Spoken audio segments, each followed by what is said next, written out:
Assalamualaikum warahmatullahi wabarakatuh. Oke, baik.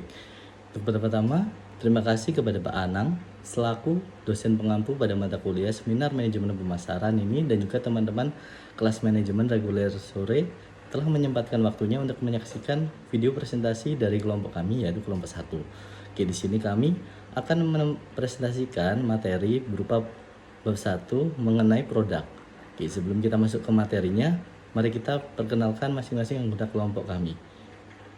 Perkenalkan saya Farhan Firlana Akbar dengan NIM 2019-1221017. Perkenalkan, nama saya Muhammad Syafiqur Rahman, nomor induk mahasiswa 2019-1221029.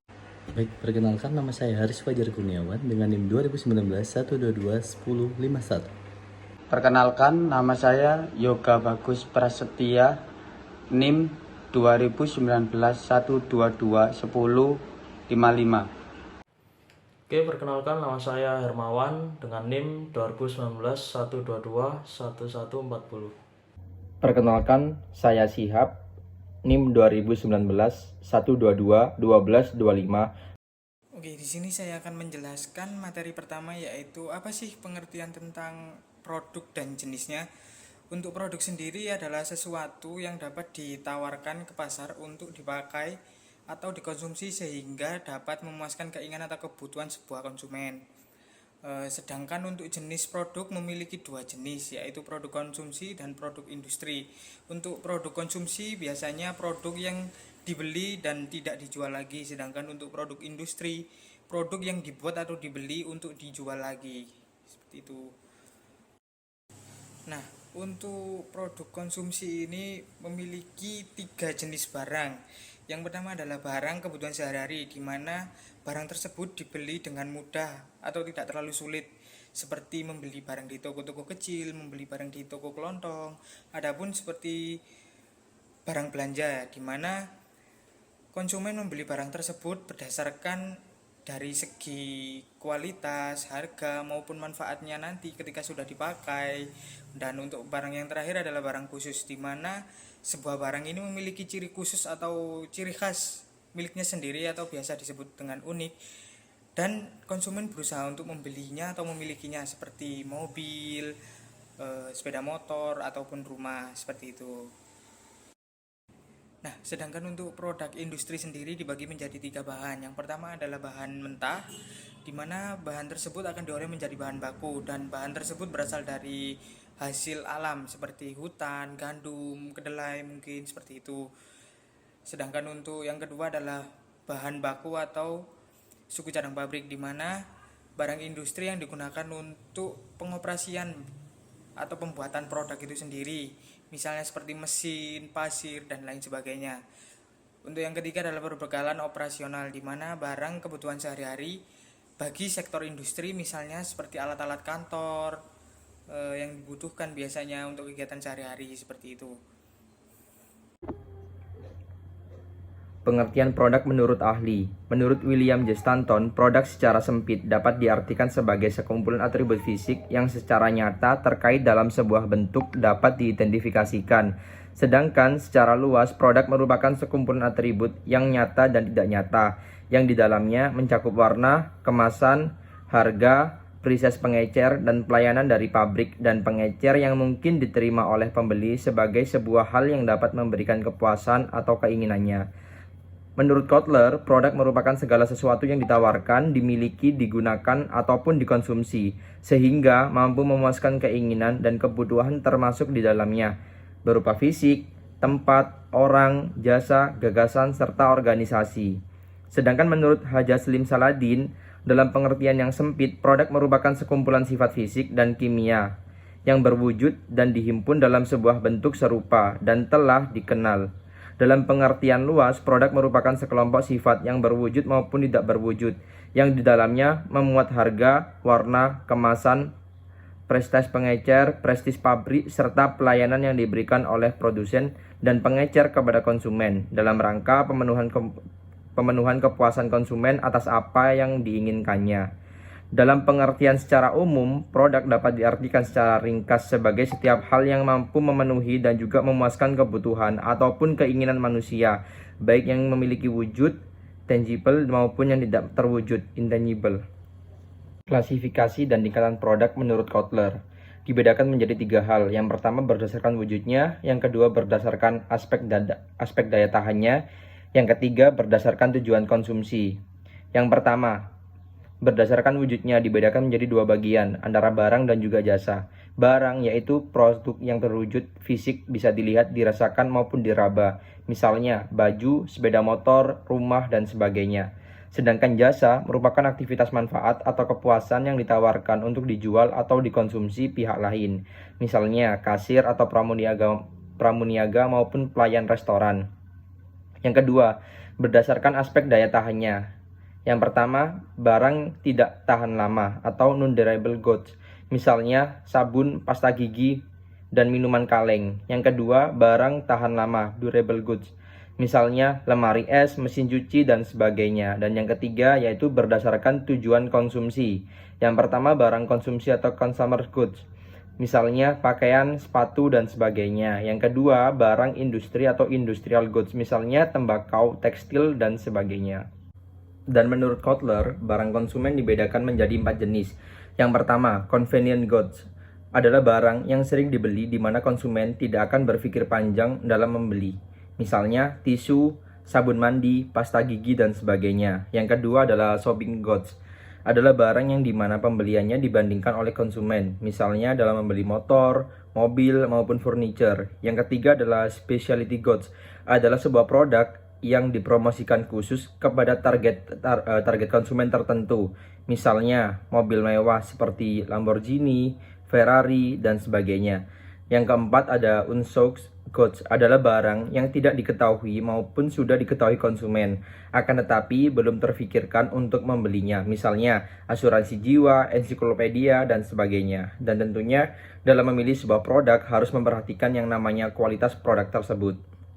Baik, kita masuk ke materi selanjutnya teman-teman. Kita masuk kepada 5 tingkatan produk menurut Fandi Ciptono pada tahun 1999.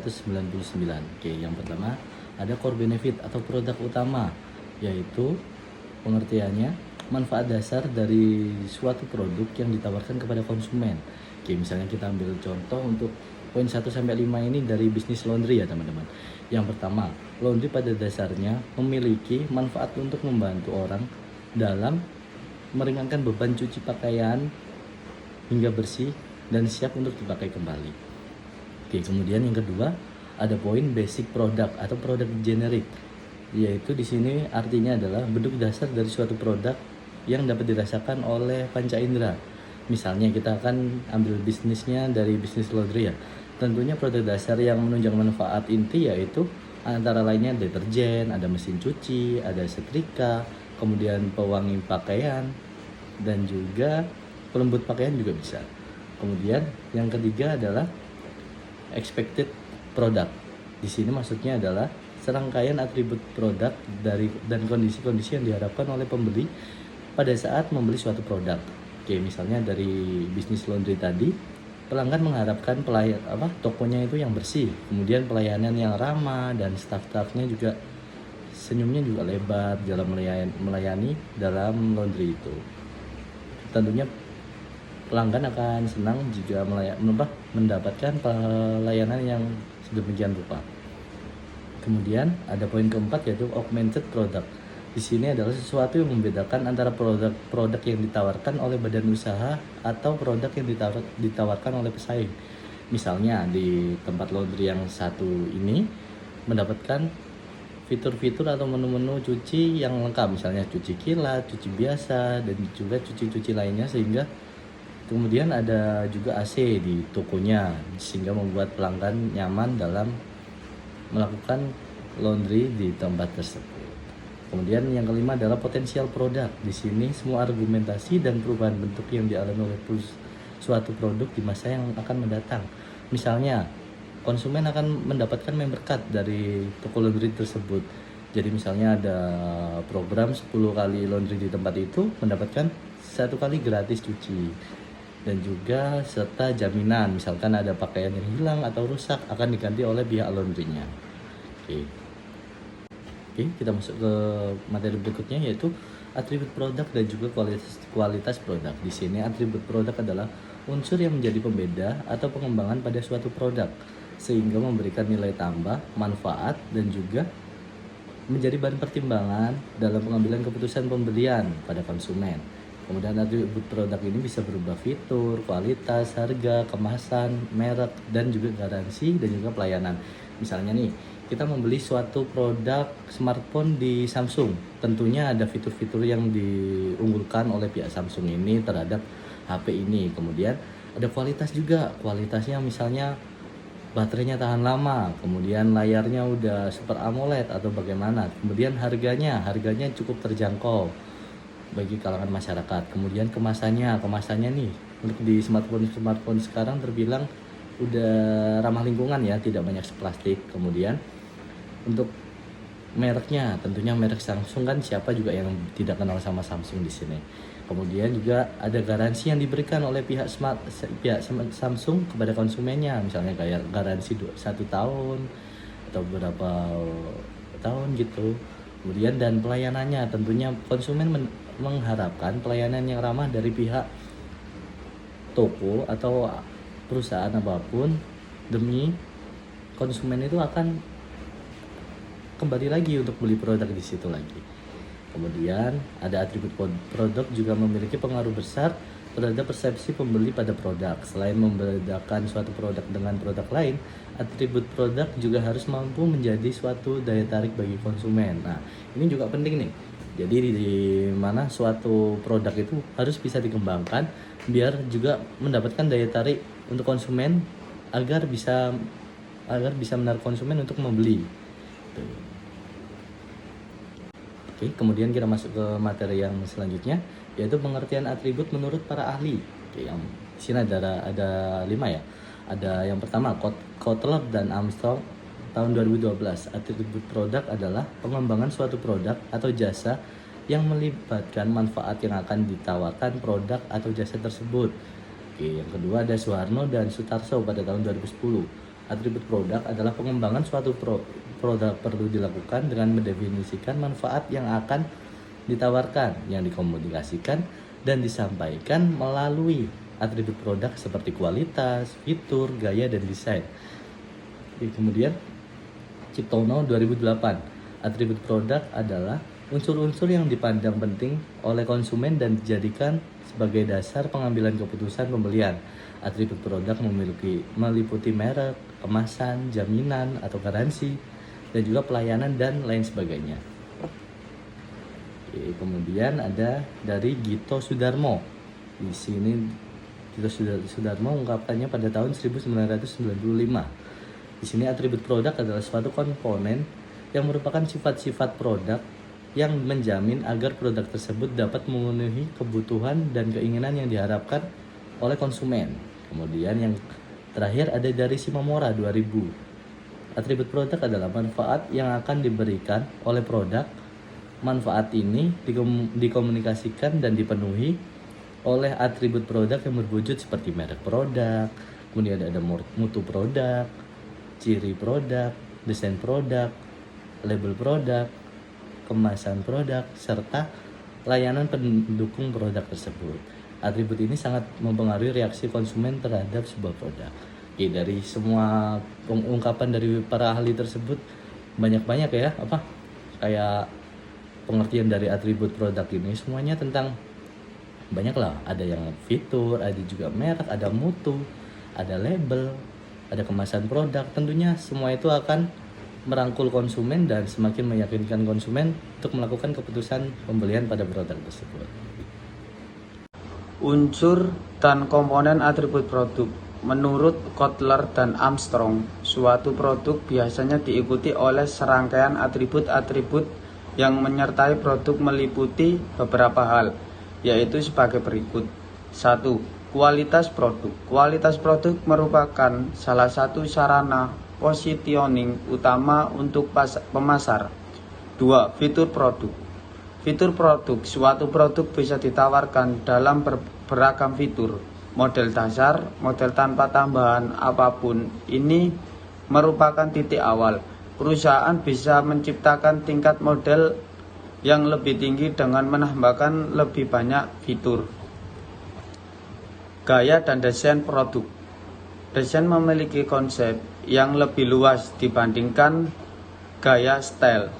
Selain mempertimbangkan faktor penampilan, desain juga bertujuan untuk memperbaiki kinerja produk, mengurangi biaya produksi dan menambahkan keunggulan bersaing.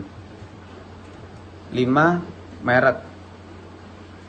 Merek adalah nama istilah tanda, lambang atau desain atau kombinasi semuanya yang menunjukkan identitas pembuatan atau penjualan produk atau jasa.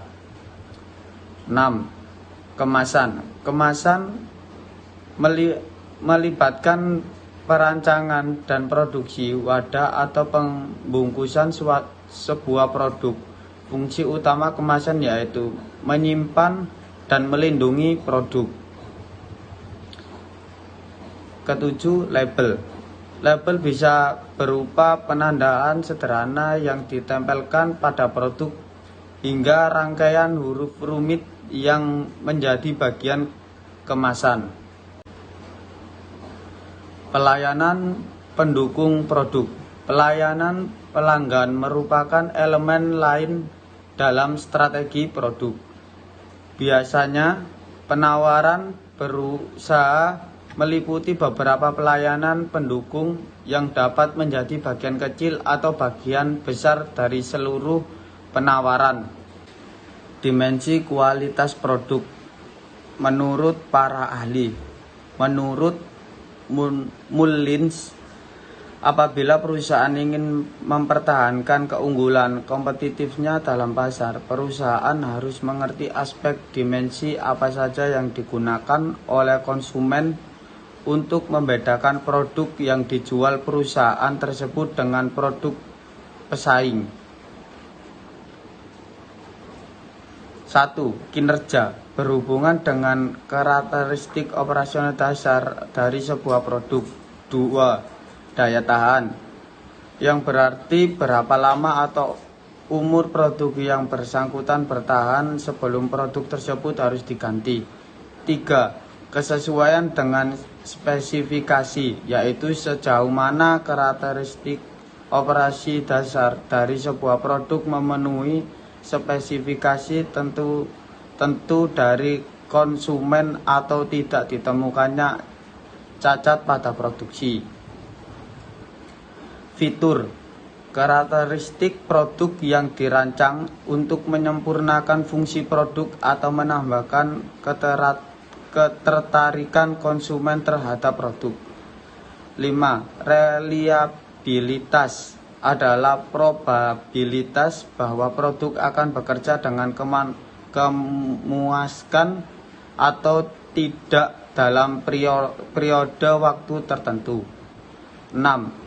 Estetika berhubung dengan bagaimana penampilan produk bisa dilihat dari tampak, rasa, bau, dan bentuk dari produk. 7. Kesan kualitas sering dibilang merupakan hasil dari penggunaan pengukuran yang dilakukan secara tidak langsung karena terdapat kemungkinan bahwa konsumen tidak mengerti atau kekurangan informasi atas produk yang bersangkutan. Menurut Ciptono, indikator kualitas produk sebagai berikut. Kinerja, perform, yaitu karakteristik operasi pokok dari produk inti yang dibeli, misalnya kecepatan, konsumsi bahan bakar, jumlah penumpang yang dapat diangkut, kemudahan dan kenyamanan dalam mengemudi dan sebagainya. 2. Keistimewaan tambahan, yaitu karakteristik sekunder atau pelengkap. Misalnya, kelengkapan interior dan eksterior seperti dashboard, AC, sound system, door lock system, power steering, dan sebagainya. 3. Keandalan, yaitu kemungkinan kecil akan mengalami kerusakan atau gagal dipakai. Misal, mobil tidak sering ngadat atau macet atau rewel atau rusak. 4. Kesesuaian dengan spesifikasi, yaitu sejauh mana karakteristik desain dan operasi memenuhi standar-standar yang telah ditetapkan sebelumnya. Misal, standar keamanan dan emisi sebelumnya. 5. Daya tahan. Berkaitan dengan beberapa lama produk tersebut dapat terus digunakan. Dimensi ini mencakup umur teknis maupun umur ekonomis penggunaan mobil. 6. Estetika, yaitu daya tarik produk terhadap panca indera. Misalnya, bentuk fisik mobil yang menarik, model atau desain yang artistik, warna, dan sebagainya. Ya, kita masuk ke daur hidup produk atau product life cycle. Product life cycle merupakan konsep penting dalam pemasaran yang dapat memberikan gambaran dinamika kompetitif suatu produk. Jadi, yaitu berisi tentang tahap-tahap yang berbeda dalam sejarah penjualannya, sehingga kita dapat membentuk strategi pemasaran yang handal. Ya, di sini dibagi menjadi 4 tahap, yaitu yang pertama perkenalan atau introduction. Di sini suatu perusahaan harus memperkenalkan suatu produknya agar dikenal oleh konsumen dan belum ada persaingan, yaitu merupakan produk pertama kali yang dipasarkan oleh suatu perusahaan. Jadi harganya bisa tinggi jika di pasar tidak ada pesaing lain. Yang kedua yaitu pertumbuhan atau growth. Di situ suatu periode peningkatan pertumbuhan penjualan sangat cepat dan peningkatan laba yang cukup berarti. Pesaing belum ada juga, jadi dengan kualitas lebih baik karena menyadarkan kesuksesan produk tersebut. Yang ketiga yaitu kedewasaan atau maturity. Suatu periode penurunan dalam pertumbuhan pasar karena di sini sudah ada muncul suatu kompetitor baru yang produknya sama persis atau mirip. Jadi suatu perusahaan akan mengalami penurunan. Yang keempat yaitu penurunan baseline. Di sini periode di mana tingkat penjualan dan laba mengalami penurunan yang cukup drastis karena suatu perusahaan tidak dapat menjaga dan mempertahankan suatu kualitas sehingga sangat berkurang dan pesaing semakin bertambah di pasaran. Ya, kita masuk ke peranan daur hidup produk dan strategi pemasaran. Konsep daur hidup produk mempunyai peranan penting karena dalam penentuan strategi pemasaran, konsep tersebut membantu manajer pemasaran dalam mengidentifikasi signifikasi tren penjualan. Itu yang pertama. Yang kedua yaitu dapat memperkirakan atau menggambarkan kemungkinan-kemungkinan yang ada seperti sifat persaingan, biaya, dan peluang pasar yang terus berubah-ubah. Ya, selanjutnya kita masuk ke pemasaran produk dan merek atau planning and strategy. Yang pertama yaitu strategi peluncuran cepat, sering disebut rapid scaling strategy, merupakan peluncuran produk baru pada harga tinggi dengan tingkat promosi yang tinggi. Yang kedua yaitu strategi peluncuran lambat atau slow skimming strategy, adalah peluncuran produk baru dengan harga tinggi dan sedikit promosi. Yang ketiga yaitu strategi penetrasi cepat, yaitu rapid penetration strategy, merupakan peluncuran produk pada harga rendah dengan biaya promosi yang besar. Yang terakhir yaitu strategi penetrasi lambat, yaitu slow penetration strategy, merupakan peluncuran produk baru dengan harga rendah dan tingkat promosi yang rendah. Tahap kedewasaan. Tahap kedewasaan untuk mempertahankan pangsa pasar dan dibagi menjadi 3 tahap, yaitu kedewasaan meningkat, stabil, dan tahap kedewasaan penurunan. Modifikasi pasar dapat dilakukan dengan mencari pembeli dan segmen baru, menaikkan penggunaan, dan memperbaiki kembali citra merek. Tahap penurunan. Tahap penurunan ini dapat terjadi secara cepat atau lambat. Penurunan ini disebabkan oleh perkembangan teknologi, pergeseran selera konsumsi, serta meningkatkan persaingan dalam negeri dan luar negeri. Berikut strategi menghadapi tahap penurunan. Yang pertama, meningkatkan investasi perusahaan. Yang kedua, mempertahankan tingkat investasi. Dan yang ketiga, melepaskan bisnis. Sekian presentasi dari kelompok kami, kurang lebihnya mohon maaf. Wassalamualaikum warahmatullahi wabarakatuh. Terima kasih. Terima kasih. Terima kasih. Terima kasih. Terima kasih. Terima kasih.